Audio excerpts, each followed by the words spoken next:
What is my dream summer transfer window? As the international break continues, we can look ahead to the summer and just dream about what could happen, the potential. We've heard David Ornstein talking about how it's going to be a big summer for Arsenal, and there's a lot that I want to get done. Let me know in the comments what your dream summer transfer window would be. If you're not subscribed, please do subscribe to the channel. Smash a like on this video as well. Daily live streams will be back once I return from my little break. And yeah, let's crack into it. So, to start things off, you've got to make some sales. I think if you start with the sales, then you can start looking at where you're going to spend that money. And so, for me, these are the outgoings at the start. Well, ideally at the start of the summer, but at least throughout the summer.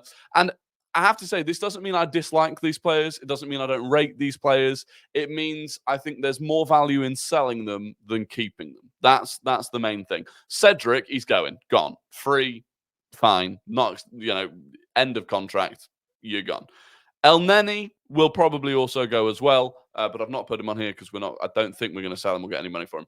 The big five sales for me are Kieran Tierney, Eddie Nketiah, Aaron Ramsdale, Thomas Partey, and Reece Nelson. There are a couple of other potential ones. Maybe Sambi Lokonga, Nuno Tavares probably, Charlie Patino's up there possibly as well. Maybe some other academy players. But these are the kind of established senior players that I think will get decent money for. Tierney, I don't see a way back into the team for him. We're already looking at new defenders, combined with the fact we've got Zinchenko, Tomiyasu, Kivior, Yuri, and Timber. Like, Tierney's going to go. Can we get much money for him?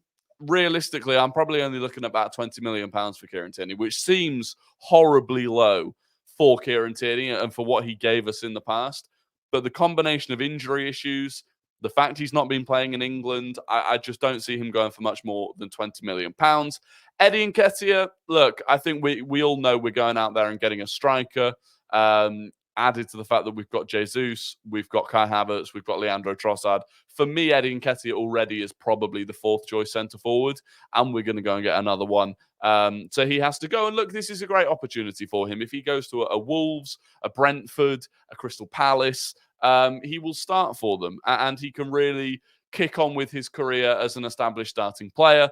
I think for him, because he's young and English and proven, I do think we can probably get about 30 million for him. So off those two, we're already looking at about 50 million. Next up, Aaron Ramsdale. Now, some people don't think we should sell him. Some people don't think we will sell him. For me, there's no way he continues to be a second choice goalkeeper. He is now the second choice goalkeeper. David Raya is the established first choice. Ramsdale's too good to be on the bench. It's as simple as that. You don't really see it at any other club. Maybe City with Ortega. And then obviously Kelleher at Liverpool is different because he's much younger and he's just coming through. But Ramsdale, he's been there. He's been at the top. He's not going to settle for being the second choice, and I don't blame him for that. I would like to see him go on and, start games because he deserves to. And it's a shame, a real shame, because I do love him, but it is what it is. In terms of money, I'd be looking at 35 to 40 million for him. So let's call it 35. We're up to 85 million now. Thomas Partey, I think the injury issues, I think it's time to move on. I think this is the last chance we've got to get any sort of money for him. We know from previous transfer windows, there are teams in Italy, potentially Saudi Arabia, that are interested in him. And for me, I would accept an offer. I think you've got Declan Rice, you've got Jorginho. We go out and buy another midfielder. You've then got plenty of other midfield options in Kai Havertz, Emil Smith-Rowe. So for me, Thomas Partey goes. And look, I don't think you get much money for him. I'm looking at, again, about 20 million for Thomas Partey. Now, these are conservative numbers, possibly, but I don't want to get over, I don't want to over exaggerate the numbers and get carried away by it. So now you're looking at about 105 million, and then you've got Reece Nelson, who for me again just doesn't get enough game time, and we've seen teams like Brighton are sniffing around Reece Nelson. I think you could probably get 20, 25 million for him again because he's young. He's shown what he can do. And so if you can, let's say, you can get 25 million for him. Now you're up to 130. Throw in odds and sods, Tavares, maybe Patino, a couple of other academy players. I think all in, by the time we've sold everyone, we can probably raise about £150 million this summer from sales. And what that gives us, on top of the probably 150 million that we've got to spend anyway is a war chest, about 300 million. That's what I reckon we can go out and spend this summer. Maybe that's me getting carried away, but I genuinely believe we can go out there and spend about 300 million this summer. And so now we turn to, how do we spend that money? The number one priority for me is the centre forward / striker. I know that's not as absolutely vital now because of the way that Kai Havertz has developed over the last few months, which is brilliant.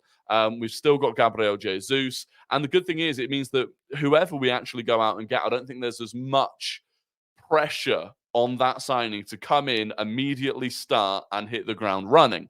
And that kind of affects who I'm going for here, but not really. My number one centre forward, and if you watch the streams, you will know, I am all aboard the Victor Gyökeres train. We are all aboard the Victor Gyökeres train. He's having an unbelievable season at Sporting Lisbon, having impressed with Coventry City last season. And if you've not seen him play, the best way I can describe it is he is the ultimate team centre forward. He is involved in everything. He is constantly running. He's a bully. He's a creator. He's a scorer. For me, he's the all-round package. Yes, there are definitely elements to his game that aren't quite refined enough. I think when he presses, he doesn't quite know how to press in the way that, a Gabriel Jesus would. But again, he's coming to the perfect place to learn that. We've seen the way that Kai Havertz has developed in a matter of 6 months. Gyökeres can do that as well. He's 25 years old, perfect age, 25 years, 0 injuries, not a single injury on his record, which is a big thing for me, especially when you look at some of the other strikers that we could be interested in.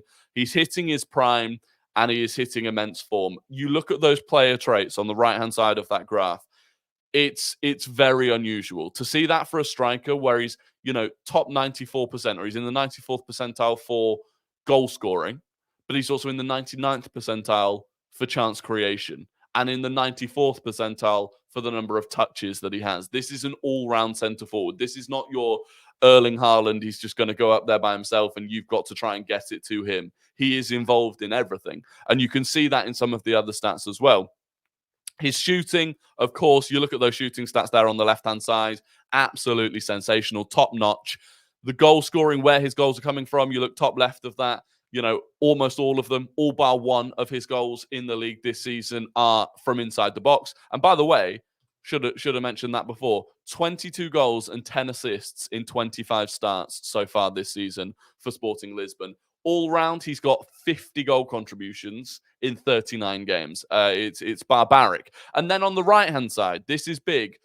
There is a lot of greenery on that right-hand side, and that is for passing and possession play. This is the key for me. This is what stands him above the rest for me, is the passing and the possession play. He feels like an Arsenal player. It's more like Gabriel Jesus. It's someone that can come in and Martinelli will still be scoring goals. Saka will still be scoring goals. Ødegaard will still be scoring goals. Like, they're not going to drop off. And this is where it's crucial for me, is comparing that, what the stats you can see there on the right-hand side, comparing them to the alternatives. So top left now is Gyökeres. Top right, Victor Osimhen. Bottom left, Ivan Toney. Bottom right, Alexander Isak. And you can see with your own eyes, Gyökeres is head and shoulders above the rest of them. Now, I will admit, this is in the Portuguese league. Gyökeres is doing this in the Portuguese league. Toney, Isak, they're doing it in the Premier League. Osimhen is doing it in Serie A. So there is a difference in level there. But I still don't think, whatever league you put Isak, Toney, Osimhen in, I still don't believe that they're going to be hitting the same output creatively and hitting the same numbers in possession that Victor Gyökeres does. I just genuinely don't believe that they will. And if you go back and look at Gyökeres at Coventry, again, so much greenery. We did it the other night on stream. We went through his stats. It was exactly the same when he was in the Championship, which proves that he can at least do it in England. Now, very different Championship to Premier League, of course, but he can do it in England. So, look, for me, the number one position is the striker centre forward. And the number one player for that is Victor Gyökeres. Again, the injury thing is big for me. Isaac, I think, is a big injury worry.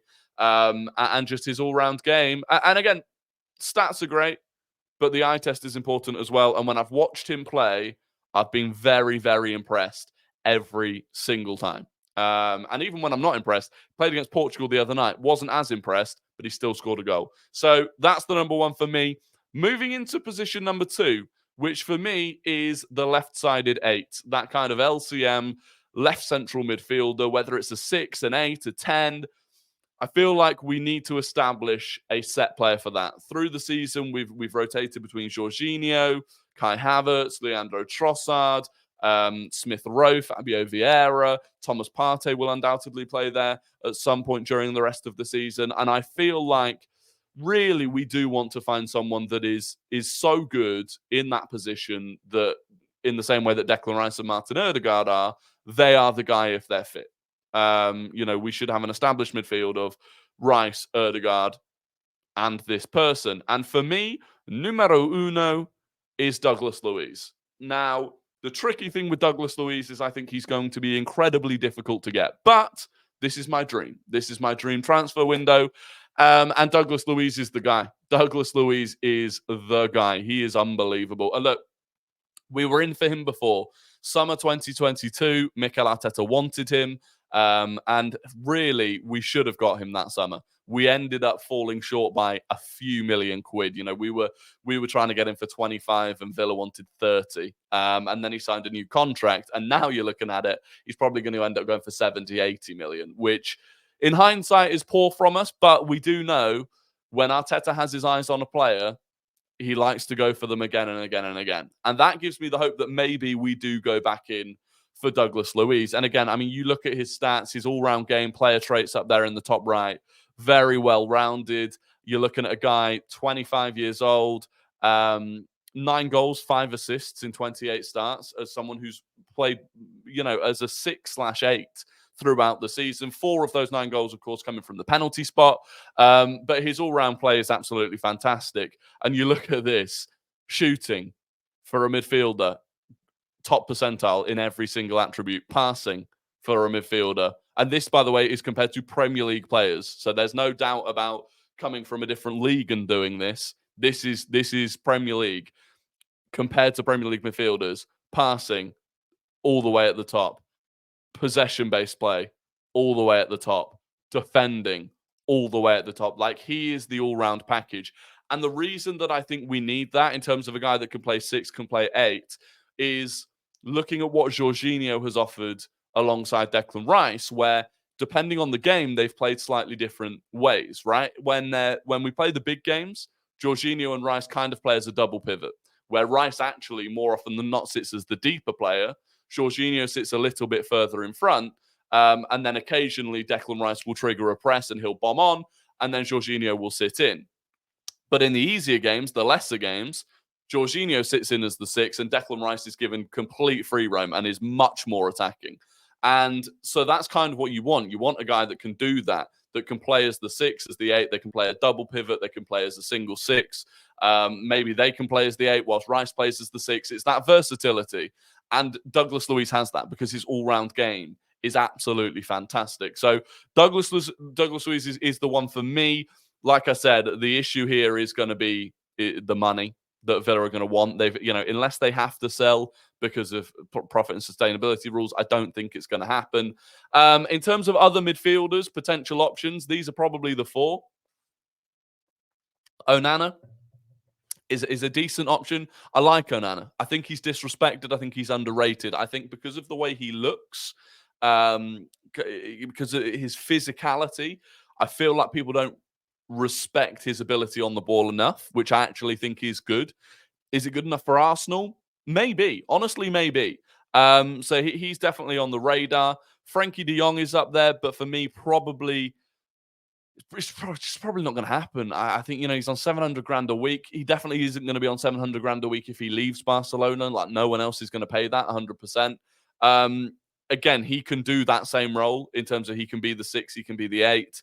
But I feel like it doesn't happen. Martin Zubimendi, bottom right, is one that we've been linked to a lot. He's been spoken about a lot. Mikel Arteta apparently is a big fan of him. I'll be honest, I watched him over both legs against PSG. Now, that is against PSG. It's Champions League. It's a tough environment. I wasn't blown away. In fact, I was quite disappointed by him. Now, that's not enough of that's not enough data for me to make a complete judgment. But just based on that, on the eye test, watching those games, wasn't blown away.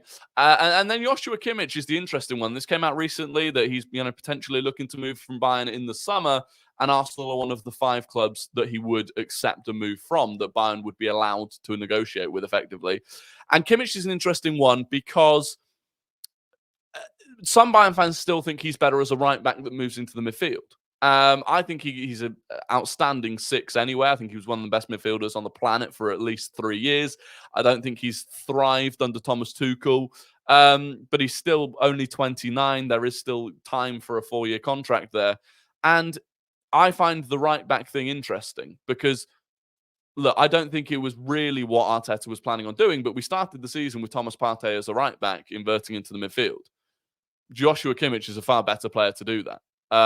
So that's an interesting one and one to keep an eye on. But overall, for what I think we need in terms of that predominantly left-sided midfielder, the 8, the 6, I do think Douglas Luiz is definitely the one that we go for. Look, there is more to this video. We're 16 minutes in. I don't really want to make like a half an hour long video. So there's going to be a part 2. I'm going to come back with part 2. 3 more positions that I want us to fill this summer.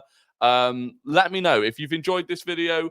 Let me know what you want more of in terms of, do you want the stats? Do you want my opinion? Well, let me know. Just let me know what you think in the comments below. Like I said, please do subscribe if you're new to the channel. Smash a like on it. And part 2 will be up soon. But thank you for watching. Have a great day. And I'll be back live streaming on Tuesday at 6:30. Until then, goodbye.